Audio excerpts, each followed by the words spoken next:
ব্যক্তিৰ পৰিচয় দিছো প্ৰথমতে আমাৰ অজাজনৰ পৰিচয় দিছো যিজনে আমাৰ পদংগ ঘৰ বান্ধিবলৈ লাগে চিমেণ্ট বালি ইটা অজাজনৰ নাম হ'ল সুৰেশ কলিতা সুৰেশ কলিতাই চৰাই মাৰি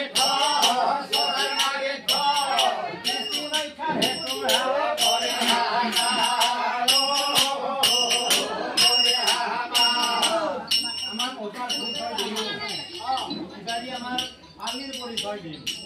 কিন্তু এই ক্ষেত্ৰতে আপোনালোকক এটা নিমন্ত্ৰণ কৰিম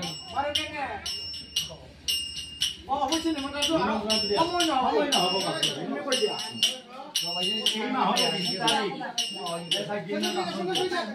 আমাৰ এই বগা দুৰ্গা ধৰি মই গতিকে আপোনালোকক ইটাই নিমন্ত্ৰণ দিলোঁ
মোৰ পৰিচয়টো দিওঁ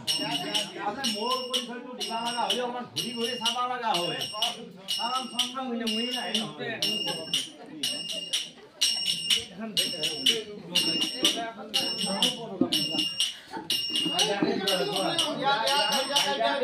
ডাইৰেক্ট নাই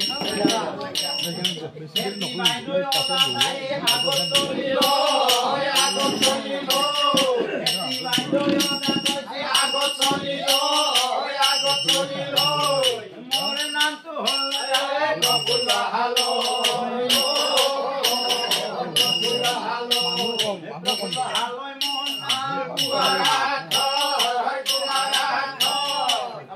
আমাৰ য'ত চাকৰি কৰে মোৰ ঘৰ তাতে কৃষ্টি ৰক্ষাৰ হেতু মই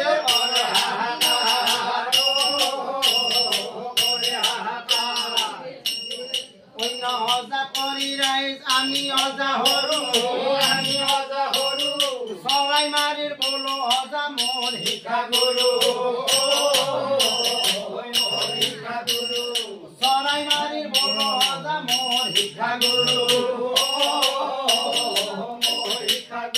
মোৰ গুৰু হৈছে আমাৰ অজাৰে পিতৃ তেখেতো আমাৰ লগত অজা পালে পৰিৱেশন কৰে কিন্তু তেখেত বৰ্তমান অসুস্থতাৰ কাৰণে বৰ্তমান আমি ৰেষ্টত থৈ দিছোঁ তেখেতক অসমৰ পুৰাণ কৃষ্টি এই অজা পালি থানা মোৰ পাহাৰ পুচি জিলা বজালি থানা মোৰ পাহাৰ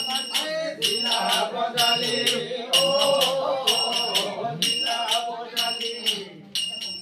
আই সকল প্ৰভু সকল চৰণে ধৰো অনুমতি দিয় আমি সামৰণ কৰোঁ জয় মা মনসা নাৰায়ণ দেৱ পুৰবাসালে